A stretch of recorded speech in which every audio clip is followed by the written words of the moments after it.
forget that night, the first night in camp, that turned my life into one long night 7 times sealed. Never shall I forget that smoke.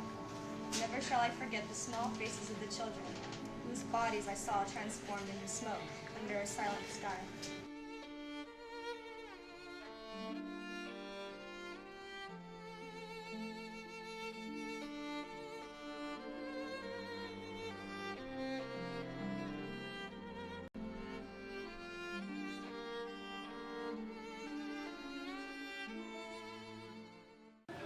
Self-deception is a process of denying the significance or importance of opposing evidence. It involves convincing oneself of a truth or lack of truth so that one does not reveal any self-knowledge of deception.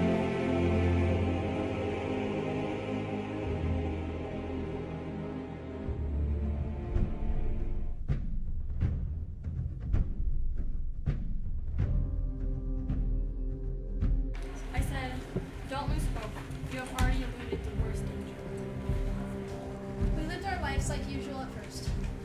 We heard about what was happening, but we were so afraid we denied what was happening.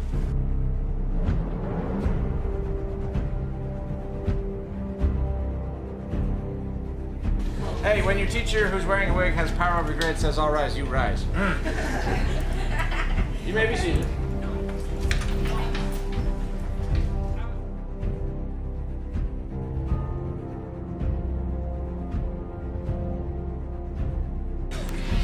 Okay, we have before us the case of the citizens of D-25 versus Ellie Wiesel.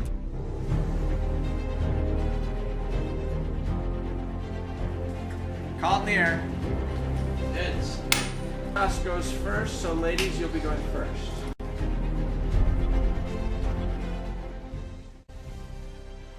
We set the scene in Seagate, a town in Transylvania, where Ellie Wiesel grew up. Does anyone in the room have younger siblings or relatives? Sisters, brothers, cousins? Oh. You love them, right? Yes. Well, so did the victims of the Holocaust. Their family members, belongings, and who they were was stolen from them. Words cannot describe the conditions they were put through. I stand in front of you today, ready to show you how self-deception is needed for survival. I am here today to show evidence that self-deception is necessary for survival. We will use evidence from the book Night. Our case is to prove that self-deception did more harm than good, despite what the opposing team has to say. Our evidence would show that even Elie Wiesel himself believes in his own lies, was deceived by his own lies. So therefore, once a person finds out the truth, it crushes them. Completely crushes their soul and makes them hate you for life, for lying to them. Do we really want that? From 1942, when Moshe DeVito came back and told what happened to the foreign Jews, to when they were put into the ghettos and then they were herded into cattle cars and transported to concentration camps, there are still people believing that nothing is going to happen. The Jews were being tricked into thinking that working and starving is better than running away and being safe.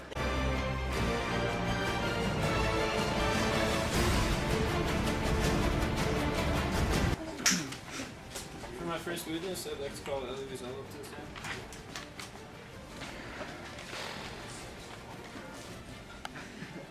Mr. Wiesel, can you read to me what it says on page 8, the last sentence? Yes, it says, in those days it was possible to buy immigration certificates to Palestine.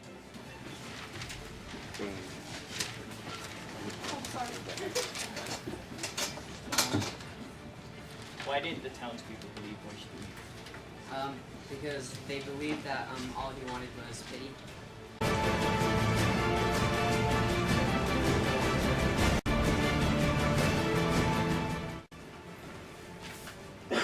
Some 2 weeks before Shavuot, a sunny spring day, people strolled seemingly carefree through the crowded streets. How did you feel when you were listening to the London radio? The London radio, which we listen to every evening, announced encouraging news. The day is blooming of Germany, the preparation of the second front, and so weak the Jews of Cyprus. So, what did you realize when you argued with one of your fellow prisoners in the concentration camp? I I knew that I was no longer arguing with him, but with death itself, with death that he had already chosen.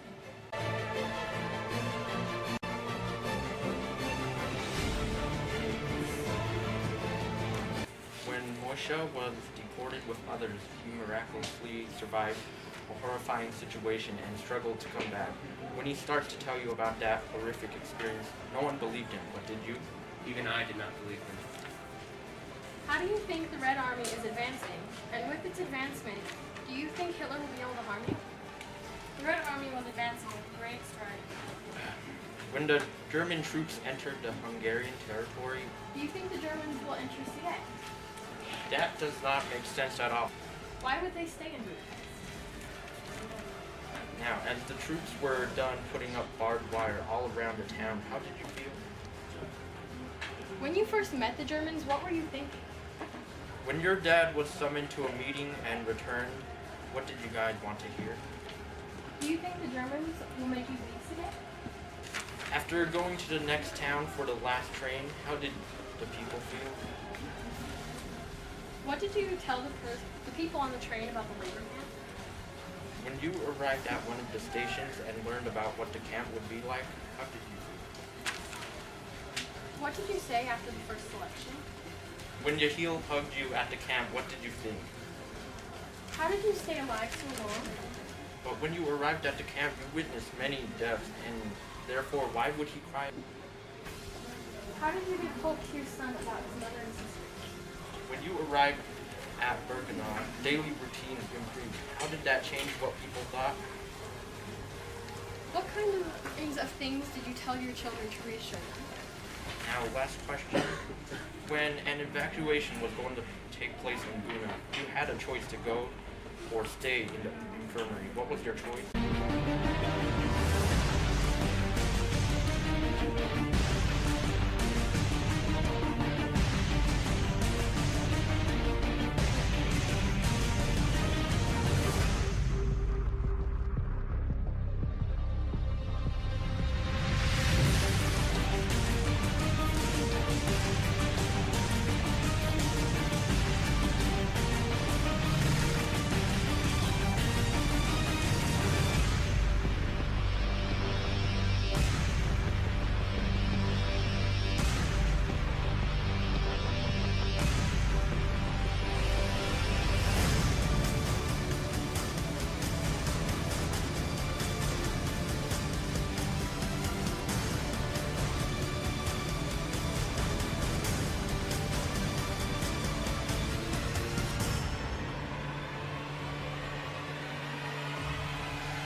We conclude that self-deception was in fact necessary for survival or an attempt at survival for Elie Wiesel and all others who experienced the horrific death scene firsthand.